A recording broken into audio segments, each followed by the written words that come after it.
Hello hello.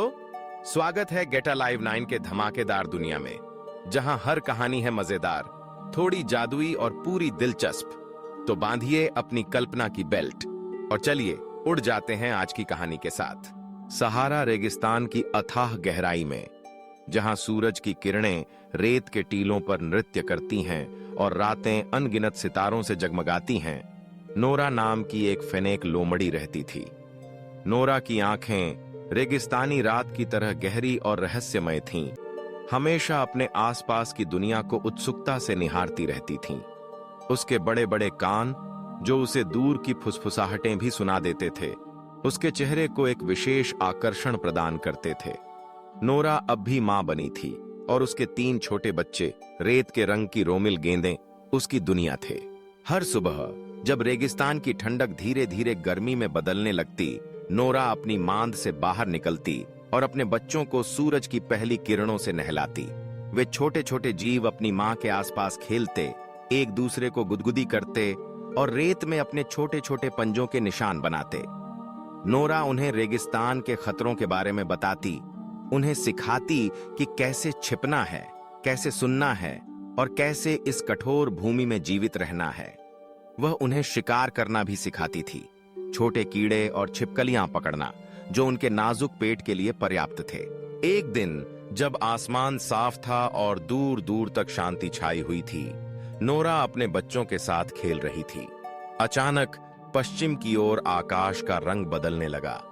पहले यह धुंधला हुआ, फिर नारंगी और अंत में गहरा लाल हो गया। हवा में एक अजीब सी बेचैनी छा गई और दूर से एक दबी हुई गर्जना सुनाई देने लगी। नोरा का अनुभवी दिल खतरे को भांप गया। एक रेतीला तूफान आ रहा था और यह भयानक होने वाला था। जल्दी करो बच्चों, मांद में चलो, नोरा ने तेजी से कहा और अपने बच्चों को धकेलते हुए अपनी गुफा की ओर भागी। लेकिन छोटे और उत्सुक उनके बच्चे पीछे रह गए, उड़ती हुई रेत के नन्हे बवंडरों को देखकर मोहित हो रहे थे। जब नोरा ने पीछे मुड़कर देखा तो उसका खून जम गया। तूफान तेजी से आ रहा था, एक विशाल रेत का दानव जो सब कुछ अपने रास्ते में निगलने के लिए तैयार था, और उसके बच्चे अभी भी खुले में थे। कुछ दूरी पर, बिना किसी हिचकिचाहट के, नोरा ने अपनी जान जोखिम में डाली और वापस अपने बच्चों की ओर दौड़ी। हवा अब चीख रही थी और रेत के तेज थपेड़े उसकी आंखों में लग रहे थे, जिससे देखना मुश्किल हो रहा था। उसने अपने बच्चों को पुकारा, उसकी आवाज तूफान के शोर में दब गई। आखिरकार उसे उनके डर से भरे छोटे छोटे चेहरे दिखाई दिए। वे एक बड़े चट्टान के पीछे दुबके हुए थे, एक दूसरे से चिपके हुए। उनकी छोटी आंखें भय से बड़ी हो गई थीं। एक पल भी बर्बाद किए बिना नोरा ने अपने एक बच्चे को अपने मुंह में पकड़ा और मांद की ओर दौड़ी। वह जानती थी कि उसके पास समय बहुत कम है।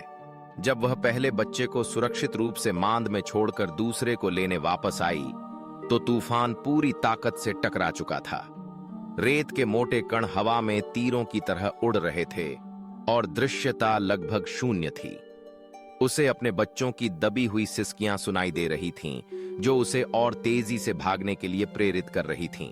तीसरे बच्चे तक पहुंचते पहुंचते नोरा लगभग थक चुकी थी। उसका शरीर रेत से भर गया था और उसकी सांस तेजी से फूल रही थी। लेकिन जब उसने अपने छोटे से बच्चे को देखा जो डर से कांप रहा था, तो उसके अंदर एक नई ऊर्जा का संचार हो गया। उसने उसे अपने मुंह में उठाया और अपनी मांद की ओर तूफान के सीने को चीरते हुए आगे बढ़ी। मांद के अंदर अंधेरा घना था, लेकिन नोरा को अपने बच्चों की गर्म और छोटी देह महसूस हो रही थी। वे सब एक दूसरे से सटकर बैठे थे। उनकी धड़कनें तेज थीं, लेकिन वे सुरक्षित थे। बाहर तूफान पूरी रात गरजता रहा। रेत के टीले मांद के प्रवेश द्वार को लगभग बंद कर चुके थे। जब अगली सुबह सूरज फिर से निकला, तो रेगिस्तान एक नए रूप में सामने आया। रेत के टीले बदल गए थे और हवा अभी भी धूल भरी थी, लेकिन शांति लौट आई थी। नोरा अपनी मांद से बाहर निकली। उसके शरीर पर रेत की एक मोटी परत जमी हुई थी, लेकिन उसकी आंखों में कृतज्ञता और प्यार की चमक थी। उसके बच्चे उसके पीछे पीछे निकले। उनकी छोटी पूंछें खुशी से हिल रही थीं। नोरा ने अपने बच्चों को नए बने रेत के टीलों को दिखाया, उन्हें सिखाया कि कैसे तूफान के बाद भी भोजन ढूंढना है। उस दिन से उसके बच्चे न केवल रेगिस्तान के खतरों के बारे में जानते थे, बल्कि उन्होंने अपनी मां के असीम साहस और निस्वार्थ प्यार को भी महसूस किया था।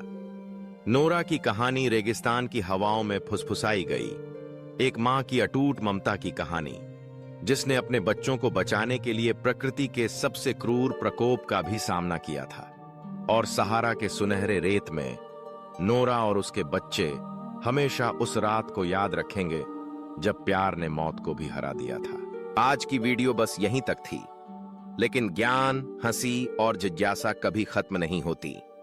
तो चलते हैं एक नई खोज की ओर, एक नई सोच की ओर। अगर आप साथ हैं तो हर वीडियो एक नई उड़ान है। सब्सक्राइब जरूर करना और कमेंट में बताओ अगली उड़ान कहां तक ले जाए आपको। कंटेंट नहीं, कनेक्शन बनाते हैं। हम हैं गेट अलाइव 9। मस्त रहिए।